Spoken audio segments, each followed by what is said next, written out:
Hello दोस्तों, मेरा नाम नीरज। स्वागत है आपका ITI ट्रिक्स यूट्यूब चैनल पर। दोस्तों, इस वीडियो में हम ITI फिटर ट्रेड के फर्स्ट ईयर एग्ज़ाम के लिए मोस्ट इंपोर्टेंट क्वेश्चन सॉल्व करेंगे जो आपके एग्ज़ाम में आएंगे ही। दोस्तों, यह क्वेश्चन निम्मी पैटर्न पर आधारित हैं और पिछले सालों के एग्ज़ाम में बार बार रिपीट हुए हैं। इस वीडियो में हम टॉप 20 MCQ सॉल्व करेंगे और इसी तरह आपको डेली वीडियो मिलती रहेगी। तो आप दोस्तों हमारे चैनल को ज़रूर सब्सक्राइब कर लेना। दोस्तों, ऑब्जेक्टिव क्वेश्चन का आंसर जानने से पहले आप अपना आंसर ज़रूर कमेंट में करना और लास्ट में हमें बताना कि आपने 20 में से कितना स्कोर सही किया है। दोस्तों, अगर आपको सभी क्लासों का MCQ का PDF चाहिए है तो आप डिस्क्रिप्शन में दिए गए लिंक से इसे डाउनलोड कर सकते हैं या आप हमें व्हाट्सएप पर मैसेज कर देना, हम आपको PDF सेंड कर देंगे और आपको ITI के फिटर ट्रेड के व्हाट्सएप ग्रुप में भी ऐड कर देंगे। तो चलिए दोस्तों, शुरू करते हैं हमारा वीडियो। पहला क्वेश्चन है, ज्वलनशील लिक्विडेबल ठोस को वर्गीकृत किया जाता है। ऑप्शन ए है क्लास ए आग, ऑप्शन बी है क्लास बी आग, ऑप्शन सी है क्लास सी आग, ऑप्शन डी है क्लास डी आग। दोस्तों, यहाँ पर आपको एक सिंपल क्वेश्चन पूछा गया है कि जो लिक्विड से आग लगती है उसको हम कौन से क्लास में रखते हैं। तो आप सभी जानते होंगे जो लिक्विड से आग लगती है। यहाँ पर दोस्तों आप कंफ्यूज मत होना कि लिक्विडेबल ठोस लिखा होगा। तो लिक्विडेबल ठोस मतलब क्या होता है, जैसे ग्रीस होता है, ठीक, वैसलीन होता है, ये लिक्विड टाइप के रहते हैं और जैसे इसमें आग लगेगी तो ये लिक्विड बन जाते हैं, लेकिन ये ठोस रूप में, अर्ध ठोस रूप में रहते हैं। ठीक है, तो सेमी सॉलिड इसको हम बोल सकते हैं।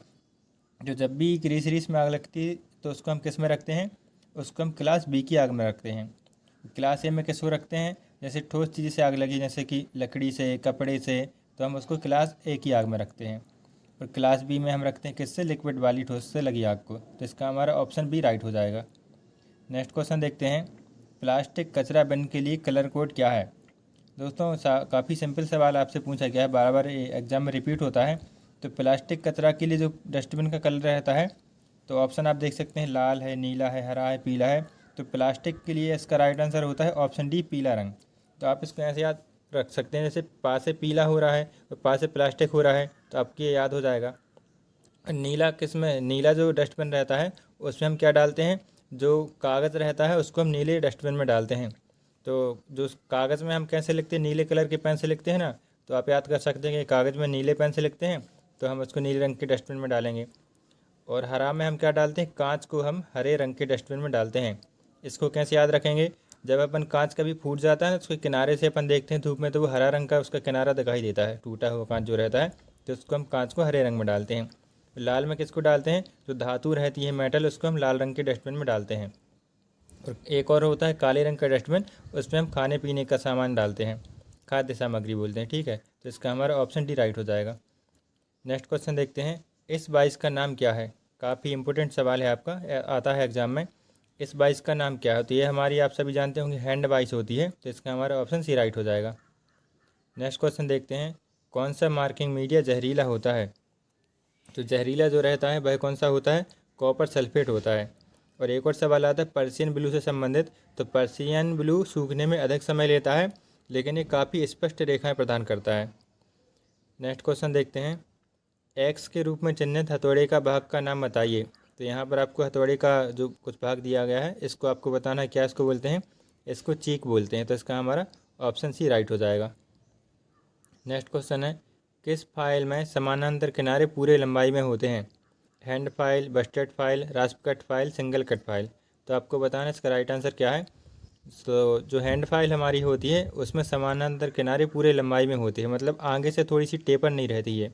बाकी जो फाइल रहती है ना, फ्लैट फाइल, वो आगे से थोड़ी टेपर में रहती हैं, मतलब उनकी आगे से जो चौड़ाई है वो कम हो जाती है, 1/3 चौड़ाई उसकी कम रहती है। तो लेकिन जो हैंड फाइल रहती है उसका एक किनारा क्या रहता है, उसमें एज नहीं बने रहते हैं, उसके एक एज पर दांते नहीं कटे रहते हैं। तो ये हमारा हैंड फाइल होता है, इसका राइट आंसर।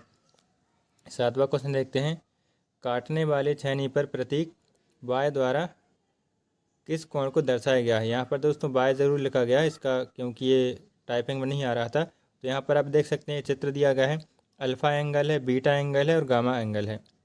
तो यहाँ पर आपको गामा वाला पूछेगा कि जो सबसे ऊपर रहता है वह कौन सा एंगल रहता है। तो आप सभी जानते होंगे, जो आपके घर में भी आप देखते हैं कि आपके घर में जो रैक रहता है ना, रैक हमेशा ऊपर रहता है। तो ऊपर आप देख सकते हैं, ऊपर कौन सा एंगल रहेगा, रैक एंगल रहेगा। तो इसको आप आसानी से याद कर सकते हैं। नीचे है उसको हम क्या बोलते हैं, क्लियरेंस एंगल बोलते हैं, जिसको अल्फ़ा से बोलते हैं। तो आप इसको याद कर लेना, बाय से मतलब हम गामा से किसको दर्शाते हैं, रैक एंगल से। तो इसका हमारा ऑप्शन ए राइट हो जाएगा। आठवां क्वेश्चन है, ये क्वेश्चन तो काफ़ी बार एग्जाम में रिपीट हुआ है। फिलर गेज का उपयोग क्या है? तो फिलर गेज का क्या काम रहता है? मिलने वाले भागों के बीच की जांच करना। मतलब जो भी गैप रहता है ना बीच में, दो अपन जॉब बनाते हैं उनके बीच में कितना गैप रह गया है उसको चेक करने के लिए हम फिलर गेज का उपयोग करते हैं। काफ़ी इंपॉर्टेंट सवाल है, आप इसको ज़रूर अच्छे से याद कर लेना। नेक्स्ट क्वेश्चन देखते हैं, बेंच बाइस को बनाने की सामग्री क्या है? दोस्तों एक ना एक क्वेश्चन आपसे मटेरियल से संबंधित जरूर पूछा जाता है कि यह चीज़ किस धातु से बनी रहती है, तो आपको सारे जो धातु हैं वो याद कर लेना है। तो बेंच बाइस किससे बनी रहती है? कास्ट आयरन से बेंच बाइस को बनाया जाता है, तो इसका हमारा ऑप्शन डी राइट हो जाएगा। 10वां क्वेश्चन है, इस कोणीय मापन यंत्र का नाम क्या है? दोस्तों चित्र वाले सवाल आपके एग्जाम में बहुत आते हैं, हम आपको एक अलग से वीडियो बनाकर बता देंगे। जितने भी इमेज वाले जो चित्र वाले सवाल रहते हैं ना, तो आपको सारे जो इमेज है याद हो जाएंगे। तो इसका राइट आंसर क्या हो जाएगा? Option C, universal bevel gauge.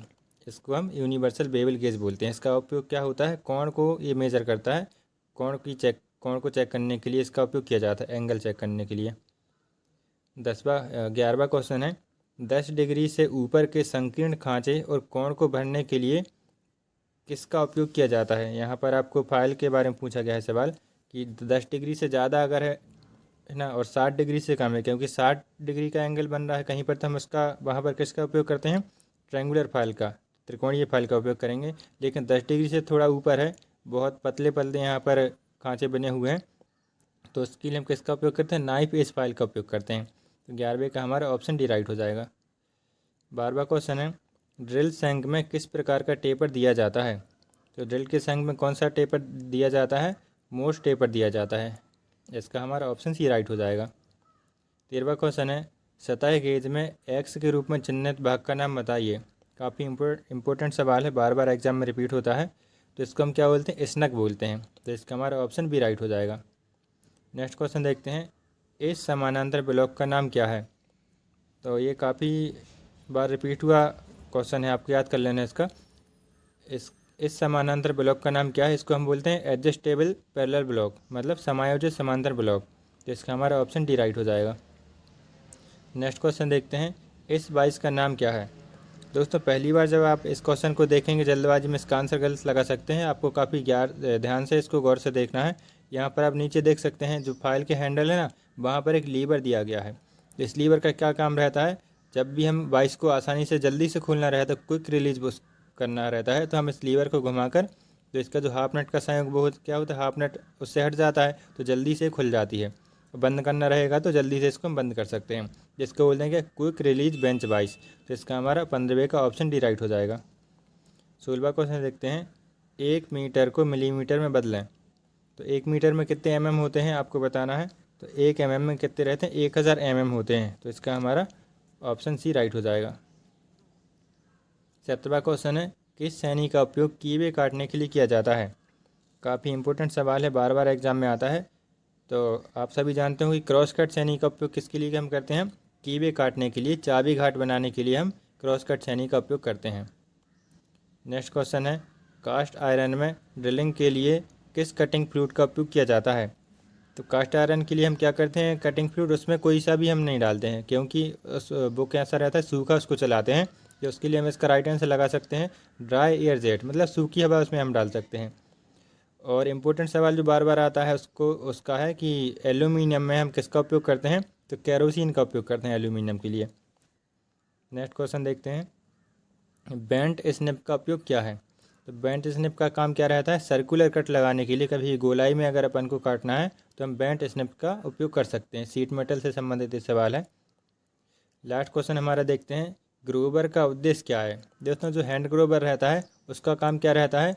सीम को लॉक करने के लिए, क्लोज करने के लिए हम हैंड ग्रोवर का उपयोग करते हैं। तो दोस्तों ये हमारे सारे 20 इम्पोर्टेंट क्वेश्चन कंप्लीट हो गए हैं। आगे आपको इसी तरीके से और भी क्लास मिलती रहेंगी टॉप 20 क्वेश्चन की, तो आप हमारे चैनल को ज़रूर सब्सक्राइब कर लेना। आगे आप आंसर की भी इसकी देख सकते हैं। और इसका अगर आपको PDF चाहिए है तो PDF के लिए आप हमारे व्हाट्सएप पर ग्रुप में ऐड हो सकते हैं। डिस्क्रिप्शन में इसका लिंक दिया गया है, वहाँ से आप इसको डाउनलोड कर सकते हैं। और हमारे नंबर पर भी आप मैसेज करके इसका PDF ले सकते हैं। आपको सारी क्लास का PDF दिया जाएगा। तो चलिए मिलते हैं नेक्स्ट वीडियो पर, तब तक के लिए आपका बहुत बहुत धन्यवाद।